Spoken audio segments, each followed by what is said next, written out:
Business Club de France des entrepreneurs avec Michel Picot.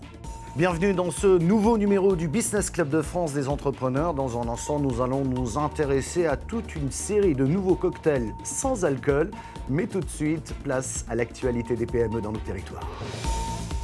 À Paris, Claréo Lighting veut devenir leader européen sur l'éclairage LED, un marché pour les professionnels estimé à 1 milliard d'euros en France. Pour atteindre son objectif, l'entreprise, qui a vu son chiffre d'affaires bondir de 15 millions en 2019 à 40 millions en 2023, qui emploie 100 personnes, prévoit aussi 30 recrutements cette année. Et pour accélérer son développement, donc, Claréo a annoncé un tour de table pour une levée de 35 millions d'euros. L'entreprise Insect va lancer la commercialisation cette année d'un engrais conçu avec des déjections d'insectes produits dans sa ferme située près d'Amiens, avec déjà des commandes qui pourraient représenter 10% de son chiffre d'affaires. Insect avait levé en 2023 160 millions d'euros et a réorienté son positionnement pour atteindre la rentabilité en privilégiant les engrais, mais aussi l'alimentation des chiens et des chats à base d'insectes, délaissant provisoirement l'alimentation humaine à base d'insectes. Perrier, dans les normes, la maison mère Nestlé Waters avait reconnu en 2021 avoir eu recours à des traitements ultraviolets et filtres au charbon pour son eau de Perrier dans l'usine de Vergès dans le Gard. Le groupe a investi 50 millions d'euros sur ce site gardois afin de respecter la réglementation et la dénomination eau minérale naturelle. Et on continue de parler de boissons sans alcool avec notre invité. Et nous partons pas très loin de Paris, nous sommes à Saint-Denis pour retrouver notre invité Sébastien Spetch. Bonjour Sébastien. Bonjour Michel. Sébastien, nous nous sommes connus il y a une quinzaine d'années, j'ai envie de dire, dans un autre média. Vous lanciez alors votre projet et vous étiez basé en Alsace à ce moment-là. Votre projet, ce sont des cocktails sans alcool sous le nom de Borderline. Aujourd'hui, vous êtes en région parisienne. L'entreprise a changé de nom, s'appelle Boissonnerie de Paris. Mais vous proposez quoi et pour quel public ? Nous, aujourd'hui, on propose une gamme de boissons sans alcool. On a démarré avec la conviction qu'on pouvait faire du sans alcool, original, premium, différent, et c'est toujours ça qu'on fait. Donc, on a à la fois des mocktails, donc des cocktails sans alcool. On a des purs jus, des nectars, des infusions, des thés glacés. Et en fait, on offre tout le panel des boissons sans alcool haut de gamme premium, et notamment pour nos clients qui sont des cafés, des bars, des restaurants. C'est 85% de nos clients. Oui, et j'ai le souvenir que vous aviez baptisé vos cocktails joliment, j'ai envie de dire. Oui, c'est toujours le cas. Les noms n'ont pas. Alors, la marque a changé. On est passé de Borderline à la Boissonnerie de Paris. Mais par contre, le nom de nos cocktails n'ont pas changé. On a toujours Cougar Puritaine, c'est mangue, citron, verveine. On a Poète Maudit, c'est mon petit préféré, c'est tomate, poivron rouge, piment d'Espelette. L'idée, en fait, c'est de créer un univers, un personnage autour de chaque cocktail, comme on pourrait le retrouver dans une carte de cocktail d'un bar de mixologie ou d'un grand hôtel, ou comme on peut le trouver aussi sur le parfum, avec des univers très marqués et des jus travaillés et un univers qui va autour. Comment a démarré cette aventure, Sébastien ? C'est une bande de potes qui, après une soirée un peu trop arrosée, s'est dit « on pourrait faire autrement ». Exactement, exactement. En fait, on est quatre copains à la base sortis d'école, de Schema Business School. À l'époque, c'était la mode du photovoltaïque, du service à la personne. On avait déjà la conviction qu'on voulait monter une boîte ensemble, mais on n'avait pas du tout envie de faire ça. On avait envie d'un produit déjà. Et comme on est gourmand, qu'on aime bien manger, qu'on aime bien boire, tout ce qui est food des boissons nous a vite attirés. Et en école de commerce, on est plutôt habitué à boire de la vodka tiède avec du jus de pomme pas très bon. Et on s'est dit peut-être quand même que c'est possible de faire un produit qui soit un peu travaillé, un peu original, où on retrouve du goût, on retrouve des saveurs. Et aujourd'hui, là maintenant, ça fait 3-4 ans qu'il y a la vague des produits sans alcool, low alcool, no low.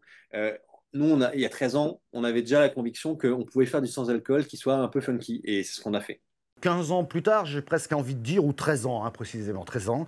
Où en êtes-vous aujourd'hui ? Comment ça s'est passé ? On a eu plusieurs vies dans cette boîte, finalement, avec une première phase où on ne produisait pas nous-mêmes, on vendait plutôt en grande distribution, et une deuxième phase à partir de 2015-2016 où en fait on a eu envie de faire le produit qu'on voulait, avec la qualité qu'on voulait, le design qu'on voulait, et la seule façon de le faire pour nous, c'était de produire nous-mêmes. Et donc à partir de ce moment-là, on a décidé de produire nous-mêmes. Donc on a démarré dans notre cuisine, on remplissait les bouteilles une à une, on capsulait au bras de levier une à une.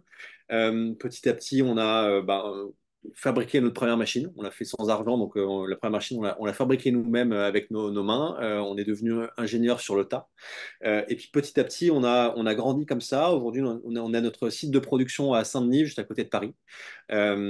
Et notre principal problème jusqu'à aujourd'hui, c'était d'arriver à produire assez, parce qu'on a une croissance naturelle et forte de 50% en moyenne tous les ans. Et notre principal frein, c'était ça, c'était d'arriver à produire suffisamment pour nos clients. Et donc petit à petit, en grandissant, on a investi sur des outils, des nouvelles lignes de production. Et aujourd'hui, on est en passe de pouvoir faire sauter ce frein de production et de grandir encore plus fort. Alors justement, vous avez des actions actuellement pour lever des fonds, sous quelle forme? On a démarré, nous, en décembre, cette levée de fonds. On cherche 1,5 million. Et on est dans une première phase où on n'a jamais levé d'argent, un tout petit peu au tout début, mais vraiment, c'était du business angel. Donc là, c'est une vraie levée de fonds. C'est pas notre métier, on ne sait pas faire. Et comme plein de choses qu'on ne sait pas faire, on a envie d'apprendre. Et donc cette première phase, elle est d'aller rencontrer le maximum de monde, de comprendre qui sont les bons interlocuteurs, qui peut investir chez nous. On n'est pas une boîte tech qui va vendre un x10 tous les ans et qui va exploser Coca-Cola dans 5 ans. Je ne peux pas vendre ça. Mais par contre, je peux vendre une boîte rentable qui grandit petit à petit de manière assez forte, qui est solide sur ses appuis et qui a un certain nombre d'assets industriels, notamment puisqu'on sait produire nous-mêmes. Donc, tout ça, on est en train de le mettre en forme pour aller trouver les bons interlocuteurs, plutôt des gens, des family office, des industriels. Et on est très content parce qu'on a décidé de communiquer sur cette levée. Toutes les boîtes ne le font pas. Souvent, les boîtes préfèrent rester un peu secrètes sur le début de la levée. Nous, on a eu envie de le partager.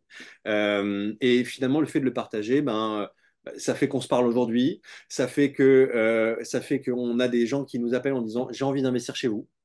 Et ça, c'est de l'appel entrant qui est hyper intéressant et on est hyper fiers de ça. C'est un process long. Nous, on espère finir cette levée d'ici juin. Mais l'objectif de cette levée, c'est vraiment de changer d'échelle. On fait 1,2 million de chiffre d'affaires aujourd'hui. L'objectif, c'est de passer à 10 millions d'ici 5-6 ans. Donc, ça demande quand même de l'argent et c'est cette levée qui doit nous permettre. Merci beaucoup Sébastien d'avoir répondu à nos questions. À très bientôt. Une nouvelle usine de production d'eau potable au Mans, beaucoup plus moderne. Elle permet de distribuer une eau de meilleure qualité dans une quarantaine de communes. Le traitement et la désinfection ont été améliorés grâce à de nouvelles technologies. Elle se veut aussi moins gourmande en énergie. Un reportage et explication d'Enzo Moubert de LMTV. 3 ans après le début des travaux, la voilà enfin inaugurée. Comment on inaugure une usine de l'eau? En service depuis juin 2023, cette usine flambant neuve alimente 110 000 foyers en eau potable. Le site de pompage est le même. Ce qui change, c'est le traitement de l'eau, beaucoup plus performant. Sur l'ancienne usine, on était sur des technologies qui dataient de 1969. La science a fait quelques progrès.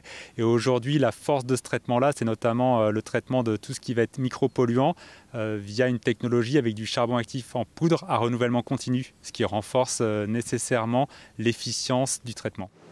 Avec cette nouvelle usine, l'eau subit pas moins de 12 étapes avant son arrivée au robinet. L'usage du chlore et des produits chimiques a été réduit, grâce notamment à un nouveau système de filtration. Le traitement ultraviolet, c'est une désinfection, c'est-à-dire qu'on envoie un traitement ultraviolet puissant dans l'eau et qui va aller détruire les virus et les micro-organismes. Donc en fait, on élimine de l'eau les virus et les micro-organismes qui pourraient amener des problèmes sanitaires. Le bâtiment produit 33 000 m3 d'eau potable pour une quarantaine de communes, une capacité qui pourra être doublé dans les années futures en cas de besoin. Cet investissement, il est de 28 millions d'euros. On était au début du projet à 22-23. On voit bien que ça était un enjeu. Ensuite, c'est un investissement qu'on a fait avec la volonté d'être au top au niveau énergétique. On doit faire entre 10 et 15% de gains en énergie pour produire la même quantité d'eau. Une facture réduite grâce à ces panneaux photovoltaïques, 615 m² posés sur le toit. De quoi alimenter une partie des besoins électriques de l'usine. Mais comment analyser l'eau en amont, me direz-vous? Direction Limoges pour découvrir Ecométrique. Fruit de la recherche publique, Ecométrique est une jeune société passée par l'incubateur Avrul, agence pour la valorisation de la recherche universitaire du Limousin, qui poursuit son développement ainsi. Son cœur de métier est de réaliser, à la demande des collectivités ou des entreprises privées, des mesures de divers polluants dans l'eau, comme les pesticides, les médicaments et toute autre sorte de molécules. Extrait du magazine d'Esther de C'est à Limoges.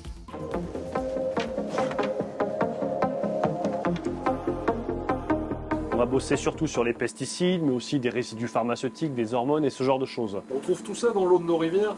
On trouve que ce qu'on cherche. On pourrait trouver encore plus, mais on ne cherche pas tout, on ne peut pas tout chercher. Donc ici, voilà, on est vraiment ciblé. Par exemple, sur une séquence d'analyse, on peut voir les... Voilà. Dans ce flacon, donc, on récupère ce qui a été dans nos échantillonneurs passifs. Ça va passer en analyse sur cette machine.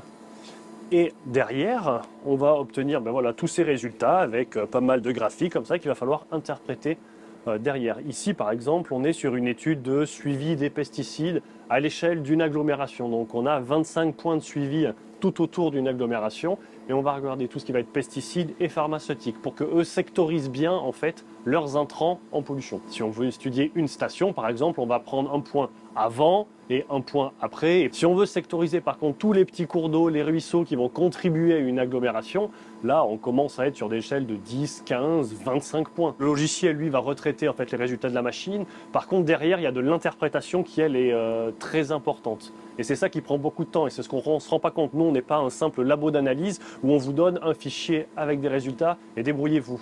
Derrière, on va aussi remettre tout ça en contexte avec le bassin versant, c'est-à-dire qu'on va regarder les industries, l'agriculture et tout ce qui se passe sur le secteur pour essayer de faire parler ces résultats. Donc la valeur ajoutée en fait d'Ecométrique, c'est à la fois le volet échantillonnage passif et du coup stratégie d'études à mettre en place et derrière aussi toute l'interprétation de la donnée qu'on fournit. Et c'est bien là le plus produit d'Ecométrique par rapport à un simple laboratoire d'analyse. La méthode repose sur une dizaine d'années de recherche publique. On a plusieurs types d'échantillonneurs. On a ceux-là par exemple pour les métaux, d'autres qui vont être utilisés pour tout ce qui va être HAP, on parle beaucoup des HAP, ou encore des échantillonneurs comme ceux-là, qui sont utilisés, eux, pour tout ce qui va être molécules organiques, pesticides, résidus pharmaceutiques et ce genre de choses. Par exemple, ici, c'est des blancs qu'on a exposés, des blancs de contrôle, pour vérifier qu'on n'a pas de contamination dans nos échantillonneurs. Nous, on va démonter ces échantillonneurs. Il y a une poudre, en fait, à l'intérieur, et cette poudre, on va la faire passer dans des solvants. Les solvants vont décrocher les micropolluants qui sont accrochés à la poudre, et derrière, on va passer en analyse derrière. Merci beaucoup d'avoir suivi cette émission qui est disponible en replay vidéo sur le site internet de votre télévision locale ou sur celui de l'émission. Nous sommes également disponibles en audio podcast. Vous pouvez donc nous écouter dans votre voiture, par exemple, et vous pouvez aussi nous écouter sur quelques radios un peu partout en France. Merci de votre fidélité et à la semaine prochaine.